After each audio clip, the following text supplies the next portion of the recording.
अचानक कर्ण ने अपने तरकश में तीर निकालने के लिए हाथ डाला और जैसे ही तीर निकाला, तीर के ऊपर एक सांप लपटा हुआ आया। उसने बाहर निकलकर कहा, कहता कि कर्ण मैं अश्वसेन, ओ कर्ण मेरा नाम अश्वसेन है, मैं दुनिया के सबसे जहरीले सांपों से भी ज्यादा जहरीला हूं और आज तेरा और मेरा दुश्मन एक है, तुझे लड़ने की जरूरत ही नहीं है, मैं आग को पार नहीं कर सकता, तो बस इतना कर, इसी तीर पर मुझे लपेट कर अर्जुन के रथ पर फेंक दे और फिर लड़ने लग। अर्जुन तुझसे लड़ रहा होगा, मैं पीछे से जाके उसे काटूंगा, वो मर जाएगा, मेरा भी बदला पूरा हो गया, तेरा भी बदला पूरा हो गया। अश्वसेन ने कहा, मैं अश्वसेन विश्रुत भुजंग का स्वामी हूं, जन्म से पार्थ का शत्रु परम तेरा बहुविध हितकामी हूं, बस एक बार कर कृपा धनुष पर चढ़ शरव्य तक जाने दे, उस महाशत्रु को अभी तुरंत स्यंदन में मुझे सुलाने दे, कर वमन गरल जीवन भर का संचित प्रतिशोध उतारूंगा, तू मुझे सहारा दे बढ़कर मैं अभी पार्थ को मारूंगा। अब कर्ण के उत्तर पर झूम जाइए। राधे जरा हंसकर बोला, राधा का लड़का, राधे जरा हंसकर बोला, रे कुटिल बात क्या कहता है, नर का समस्त साधन जय का अपनी बाहों में रहता है, तेरी सहायता से, ये चरित्र है कर्ण का जो मैं राम के मंच पर कर्ण को याद कर रहा हूं, तेरी सहायता से जय तो मैं अनायास पा जाऊंगा, आने वाली मानवता को पर क्या मुंह दिखलाऊंगा।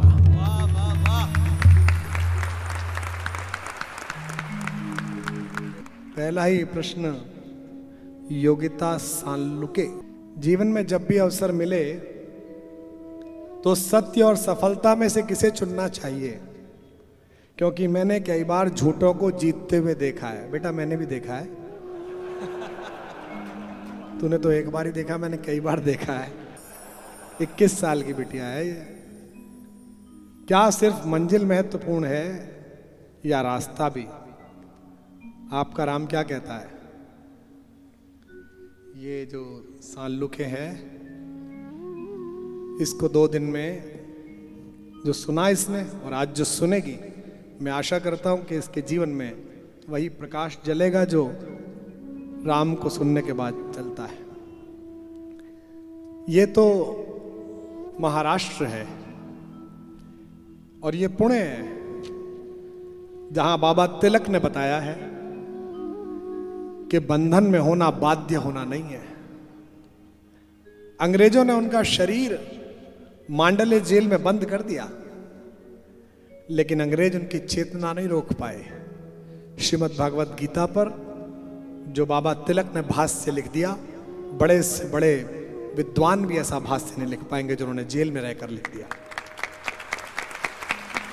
राम का पूरा जीवन यही सिखाता है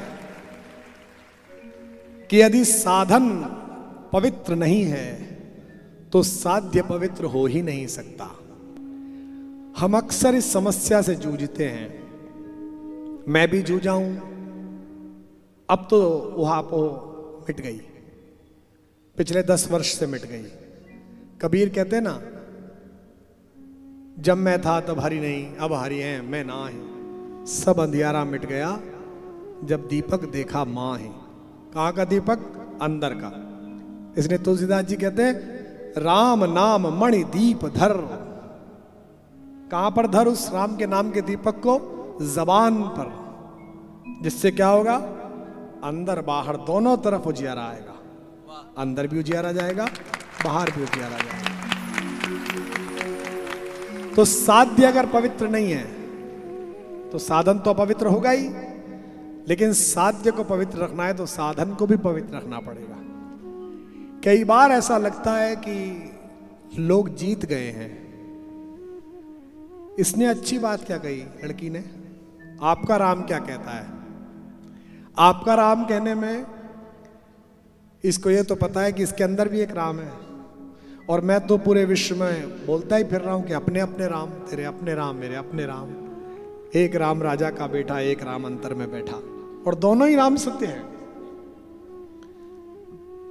जो राम को मान रहे हैं वे भी सत्य हैं, जो कह रहे हैं राम का नाम सत्य नहीं है वो आज नहीं मानेंगे, जब मुंद जाएगी अंतिम बार तब मानेंगे, क्योंकि पूरा गांव उनके पीछे कह रहा होगा कि राम का नाम सत्य है, राम का नाम सत्य है, राम का नाम सत्य है।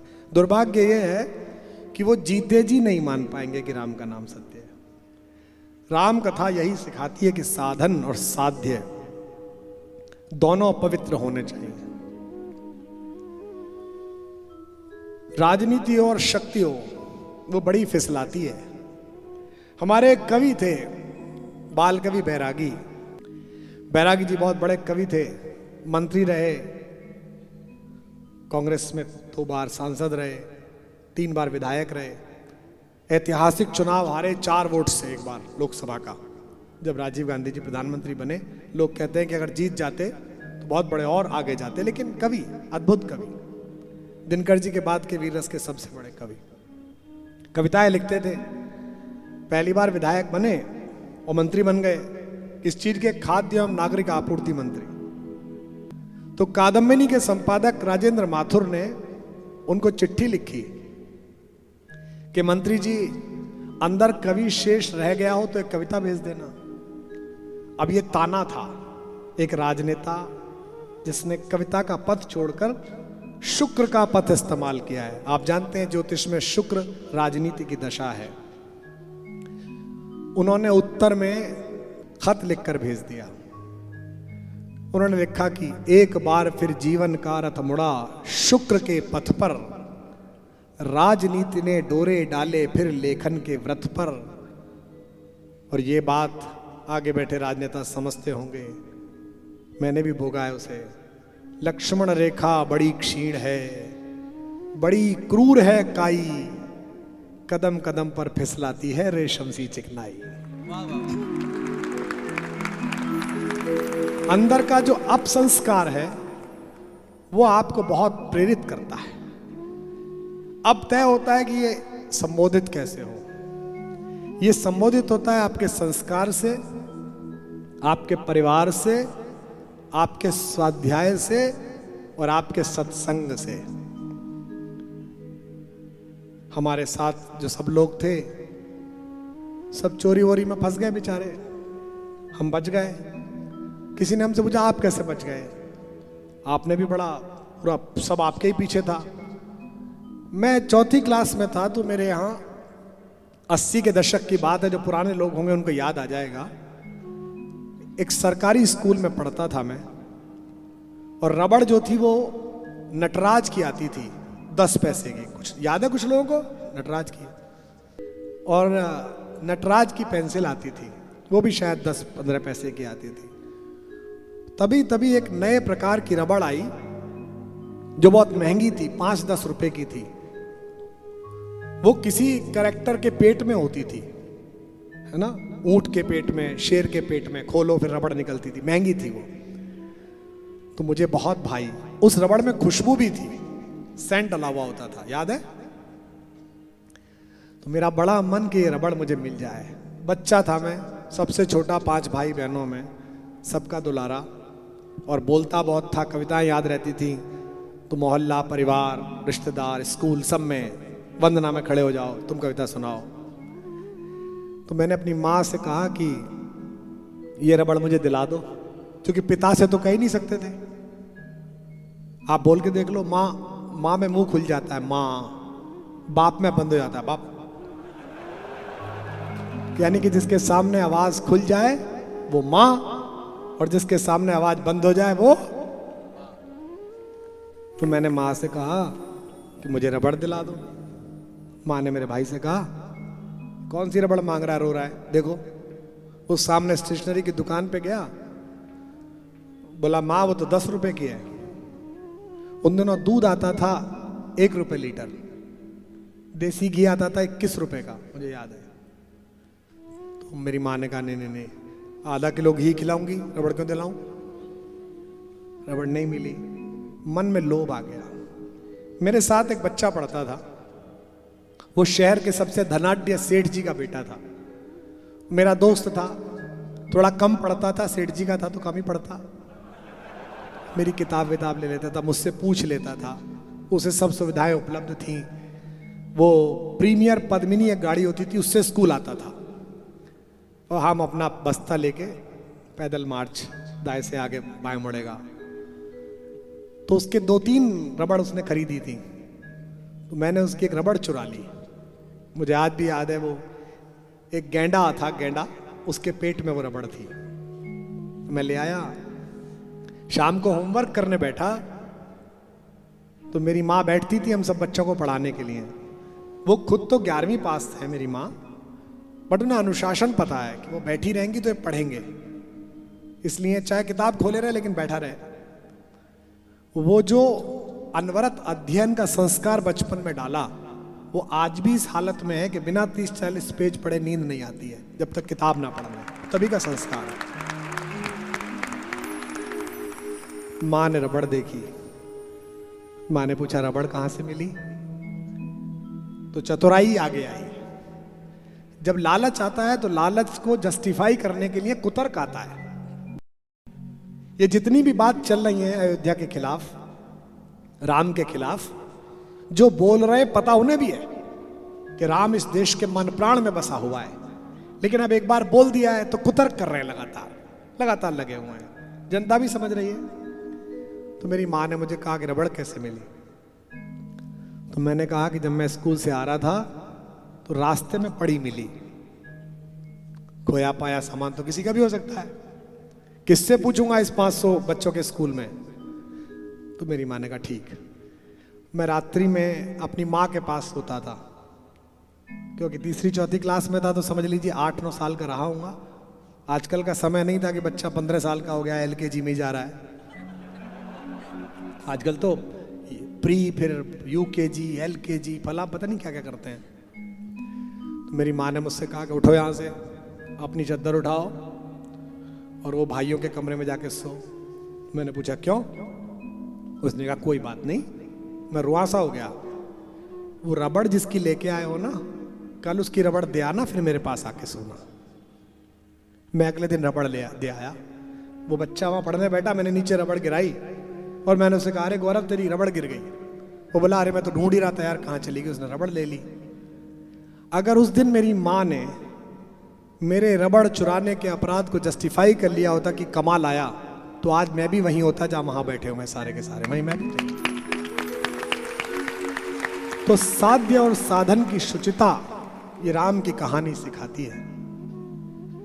ये बिटिया जो साल्लुक है, इसने पूछा है आपका राम क्या कहता है? मैंने झूठे लोगों को जीतते हुए देखा है। फिल्म देखती है बेटा 3 घंटे की, 2.5 घंटे की। 2 घंटा 50 मिनट की फिल्म हीरो की नहीं होती, खलनायक की होती है। वो शहर पे कब्जा करता है, लोगों को परेशान करता है, अपहरण करता है, बलात्कार करता है, लोगों का खून चूसता है। अचानक किसी झोंपड़ी से किसी माँ का लाल पैदा होता है और आखिरी सीन में मार मार के उसका भुस बनाता है, पूरा देश ताली बजाता है। तो याद रखो, रावणों की लंका 100 साल चले या 200 साल चले, एक ना एक दिन किसी कौशल्या के बेटे को घर से निकलना है और रावण की लंका में आग लगानी है। यह तय बात है। समय की प्रतीक्षा है। राम कथा ने तो सुनाया ही है। इस बिटिया ने पूछा है कि सत्य को चुनूं कि असत्य को चुनूं। बाली और सुग्रीव में चुनने के समय राम के मानस में यही सवाल आया होगा।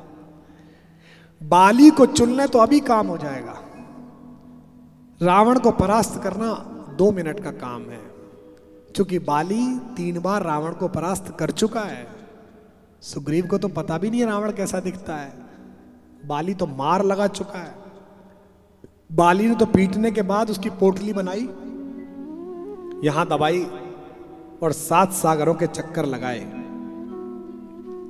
लेकिन राम ने बाली को नहीं चुना, क्योंकि बाली खल पात्र है।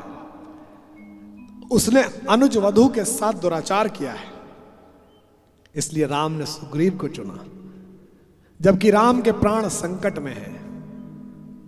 उनकी प्रिया, उनकी पत्नी भगवती सीता रावण के बंधन में है। अभी बाली से मदद मिल जाए, अभी काम हो जाएगा। मुश्किल लगता है, लेकिन अंततः काल के शिलालेख में वही लोग याद रखे जाते हैं जिन्होंने अच्छे साध्य के लिए अच्छे साधन का उपयोग किया। जिस परम पराक्रमी महान विभूति के चरणों में मैंने साष्टांग किया है, जिनकी प्रतिमा इस मंच पर आशीर्वाद की मुद्रा में है, वे छत्रपति महाराज शिवाजी इस बात के प्रतीक हैं। आज जब मैं शिव केंद्र में गया, शिव शक्ति केंद्र में, तो वहां मैंने महाराज शिवाजी का एक 20 मिनट का भाषण सुना। उन्होंने कहा 300 वर्ष हो गए इन सुल्तानों को, मराठवाड़ा को लूटते हुए, अपकर्म करते हुए। मुझे इस बात का सुख कम है कि मैंने मुक्ति दिला ली, मुझे इस बात का दुख ज्यादा है कि 300 वर्षों तक हमने सहा क्यों।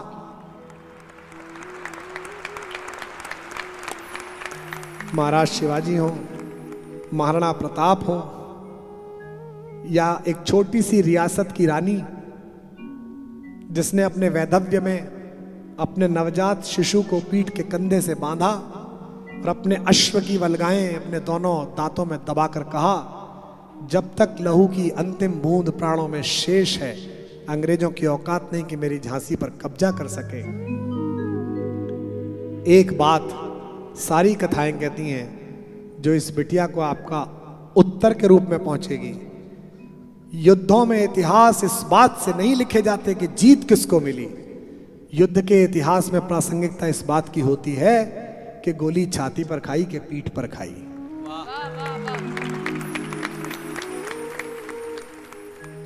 यह राम जी का प्रसंग है और मुझे महाभारत याद आ गई। 2-3 दिन से कृष्ण बहुत अधिक घूम रहे हैं कथा में। जीवन भर कर्ण ने इस बात का संकल्प लिया कि एक दिन अर्जुन को मारना है। जीवन भर यही सोचा। अफगानिस्तान की टीम ने पाकिस्तान को हराया वर्ल्ड कप में। हमें ऐसे प्रसन्नता हुई जैसे हम वर्ल्ड कप जीत गए हों। क्यों हुई? क्योंकि पाकिस्तान अहंकारी देश है, वो अफगानिस्तान को अपमानित करता रहता है। एक छोटे से साधनहीन देश के बच्चों ने भारतीय खिलाड़ियों से प्रेरणा ली, कोचिंग ली और अपने गुरुओं के देश में अपने शत्रु को अपमानित करके हराया। इस बात की प्रसन्नता पूरे देश ने मनाई। कारण इस कहानी में अफगानिस्तान है। वो जीवन भर सोचता था कि मेरे अपमान का कारण ये अर्जुन है। अगर आज अर्जुन ना होता तो मैं द्रोणाचार्य का शिष्य होता। अगर आज अर्जुन ना होता तो विश्व मुझे नंबर 1 का धनुर्धर मानता। और जब माता कुंती युद्ध से पहले दिन कर्ण सेनापति बना, रात्रि में चुपचाप उसके शिविर में गई और उससे कहा, बेटा मैं तुझे बताने आई हूं कि मैं तेरी मां हूं। कर्ण तो जानता ही था, कर्ण को बता चुके थे श्री कृष्ण। तो उसने कहा कि आपने बता दिया तो ठीक है, अन्यथा मुझे पता था। तो उन्होंने कहा मैं तुझसे कुछ मांगने आई हूं। कर्ण ने कहा कि ठीक है, आप भी मांग लो। मैं तो सोचता था कि मैं दानी हूं, पूरी दुनिया मांगती है, कभी वो दिन आएगा कि मेरी माँ आएगी तो मैं मांगूंगा। पर चलो मैं इतना अभागा हूं कि माँ भी मांगने आई है तो माँ को भी दे दूंगा, मांगो क्या मांगती हो। माँ ने कहा तो अपने भाइयों को मत मारना। कर्ण ने कहा ये वादा नहीं कर सकता, पर एक वादा करता हूं, दुनिया के लिए तुम 5 पुत्रों की मां हो। महाभारत के बाद भी, युद्ध के बाद भी तुम 5 पुत्रों की मां रहोगी। अगर 4 बेटे आपके मेरे सामने आए तो मैं उन्हें मारूंगा नहीं, पराजित करके छोड़ दूंगा। लेकिन अर्जुन आया तो उसका वध करूंगा, लेकिन वध करते ही अपने शस्त्र छोड़ दूंगा और पूरी दुनिया को कहूंगा कि कुंती मेरी मां है। तब भी आपके 5 बेटे रहेंगे, अब भी आपके 5 बेटे हैं।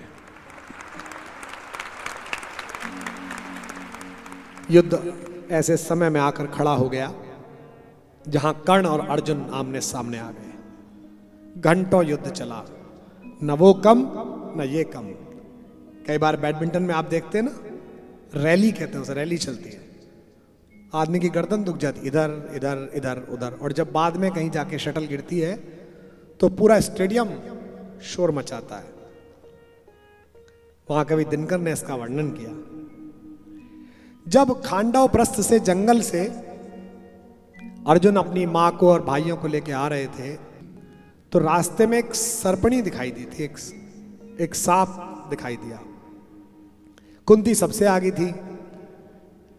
बेटे माओ को लेके और भाई बहनों को लेके प्रोटेक्टिव होते हैं थोड़े, तो अर्जुन ने आगे बढ़ के उस सर्पणी को उठाया और उसको आग में फेंक दिया ताकि किसी को काट ना पाए।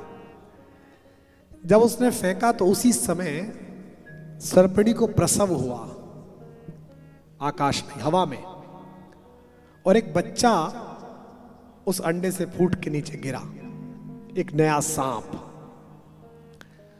उस सांप का नाम था अश्वसेन। उसने जीवन में पहली बार पैदा होते ही दो दृश्य देखे।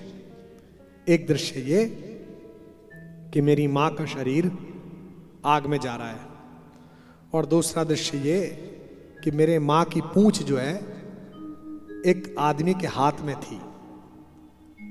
और उसने पता करा बाद में बड़ा होकर कि वो व्यक्ति कौन है, तो लोगों ने बताया कि वो अर्जुन था।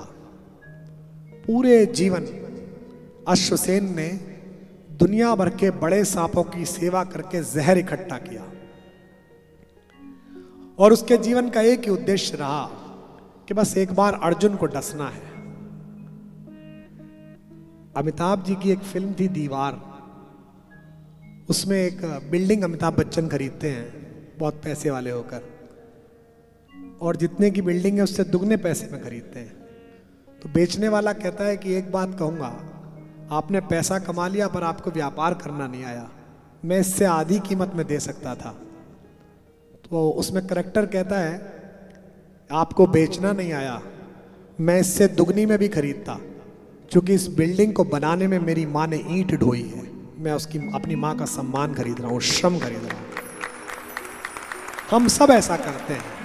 बचपन में जो हमारे पास नहीं था, हम सब चाहते हैं कि सामर्थ्य आ जाए तो हम वो चीजें खरीद लें। अश्वसेन के मन में भी यही बात थी, एक दिन अर्जुन मिले तो अर्जुन को काटूं। अब युद्ध चल रहा है महाभारत में, या तो अर्जुन बचेगा या कर्ण बचेगा। चल रहा महाभारत का रण, जल रहा धरित्री का सुहाग। युद्ध चल रहा है, कर्ण और अर्जुन लड़ रहे हैं, दोनों के रथ आमने सामने हैं, बीच में आग जली हुई है, क्योंकि अलग अलग तरीके के गोले बारूद हैं।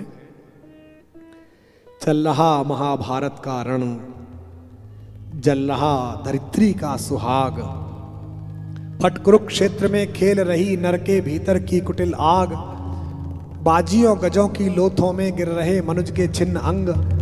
बह रहा चतुष्पद और द्विपद का रुधिर मिश्र हो एक संग। गत्वर गैरय सुधर भूधर से लिए रक्त रंजित शरीर। थे जूझ रहे कौन्तेय कर्ण क्षण क्षण करके गर्जन गंभीर। दोनों रणकुशल, धनुर्धर नर, दोनों संबल, दोनों समर्थ, दोनों पर दोनों की अमोघती विशिक वृष्टि हो रही व्यर्थ। कोई ना हार रहा है ना कोई जीत रहा है। कृष्ण भी परेशान है, मामा शल्य जो कर्ण का रथ चलाते हैं वो भी परेशान है। अचानक कर्ण ने अपने तरकश में तीर निकालने के लिए हाथ डाला, और जैसे ही तीर निकाला, तीर के ऊपर एक सांप लपटा हुआ आया। उसने बाहर निकलकर कहा, कहता कि कर्ण में अश्वसेन, ओ कर्ण मेरा नाम अश्वसेन है, मैं दुनिया के सबसे जहरीले सांपों से भी ज्यादा जहरीला हूं, और आज तेरा और मेरा दुश्मन एक है। तुझे लड़ने की जरूरत ही नहीं है, मैं आग को पार नहीं कर सकता, तो बस इतना कर, इसी तीर पर मुझे लपेट कर अर्जुन के रथ पर फेंक दे और फिर लड़ने लग। अर्जुन तुझसे लड़ रहा होगा, मैं पीछे से जाके उसे काटूंगा, वो मर जाएगा, मेरा भी बदला पूरा हो गया, तेरा भी बदला पूरा हो गया।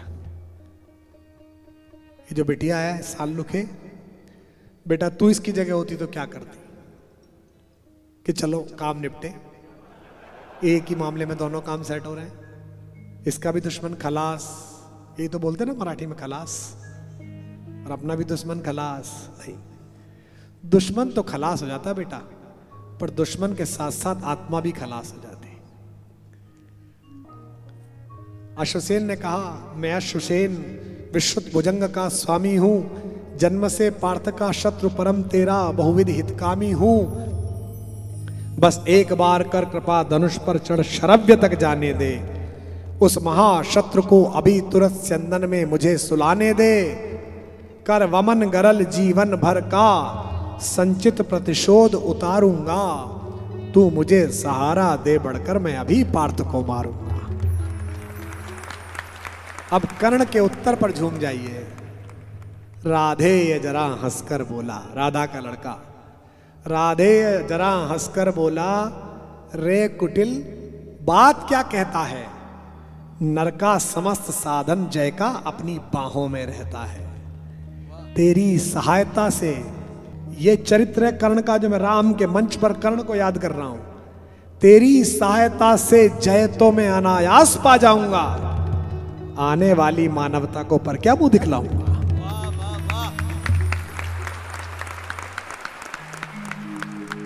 तेरी सहायता से जय तो मैं अनायास पा जाऊंगा, आने वाली मानवता को पर क्या मुख दिखलाऊंगा। संसार कहेगा जीवन का सब सुकृत कर्ण ने क्षार किया, प्रतिभटके वध के लिए नीच ने सर्पों का सहाय लिया। कर्ण ने कहा, अरे ओ अश्वसेन, रे अश्वसेन, तेरे अनेक वंशज हैं छिपे नरों में भी, सीमित वन में ही नहीं बहुत बसते प्रोग्राम घरों में भी। ये नरभुजंग मानवता का पथ कठिन बहुत कर देते हैं। अंदर राम पालना है या रावण पालना है, ये आपके ऊपर है। इसलिए मुझे लगता है कि इस बिटिया को उत्तर तो मिल गया होगा। जहां तक इसने ये बात कही कि सत्य के साथ रहने में चिंता बहुत होती है कि क्या करें। ये पुलिस के अधिकारी बैठे हैं, मैंने 10 साल जीवन का ऐसा जिया है जो रोज इनसे सत्संग हुआ है, लेकिन उसके बाद भी ईश्वर के ऊपर जो भरोसा था उसके कारण इस सदगति में हूं आज जहां हूं। तो इस बिटिया से केवल इतना कहना है, तू अपना काम कर जो करती हो। 20-21 साल की लड़की है, आज रात के जाने के बाद मन के साथ काम कर और एक बात सोच, बस इनका विग्रह देख भगवान का और बोल कि मैंने अपना सिर आपके चरणों में रख दिया, अब सारी चिंताएं आपकी, सारा कष्ट आपका, मेरा केवल श्रम का काम रहा।